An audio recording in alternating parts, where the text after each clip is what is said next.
Are you going to get addicted? Do I need to take it for the rest of my life? Today, we're going to be talking about the 3 barriers to taking your ADHD medication.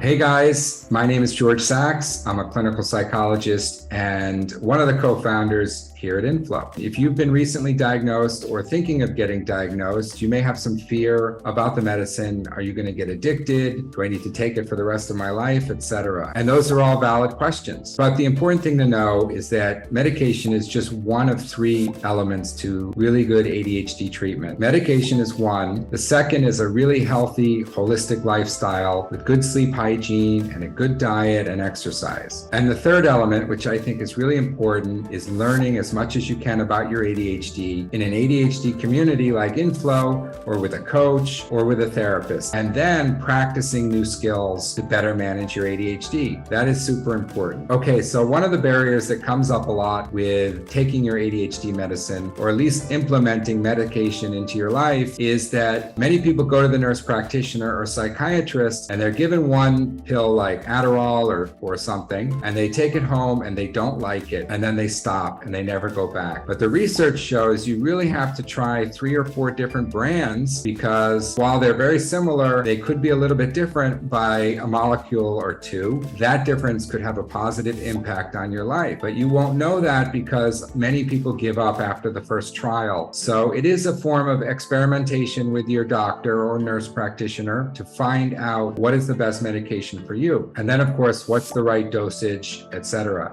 It does take about 6 months of trial and error, working together with your doctor to find the right medication. So that's the first barrier, is not giving it enough time. The second barrier to taking your ADHD medication is shame. And shame is a big part of people's lives with ADHD. Shame is a topic for another video, but what we're going to talk about now is how shame gets in the way of taking your medication. And this has been told to me by a number of clients, and that when they take the pills, it almost reinforces the shame that they feel. When they take the pills, they feel like something's wrong with them, or why do they need this, and how come no one else needs these pills? One of the challenges is that the medication can, for them, reinforce the shame. And so it's very important to work on acceptance of your ADHD. And that's done through a wonderful community like Inflow, or other supportive mechanisms where you feel like you are validated for your difference. And that's very important. And finally, the third barrier to taking your ADHD medication is simply forgetting. We just simply forget. With short-term memory issues and working memory issues, out of sight is out of mind. So it's very important to put your pills in sight so they're in mind. Ideally, you habit stack the activity of taking your pills onto a habit you're already doing, like brushing your teeth. And right there next to the toothbrush are your pills. Or put the pills on top of the coffee maker. If you're having coffee every day, like many of us, you're more bound to see the pills and take them. Or put them by your bedside, so when you hit the alarm, you have a glass of water and your pills right there. An Inflow member recommended this idea where she would put her pills into 2 bottles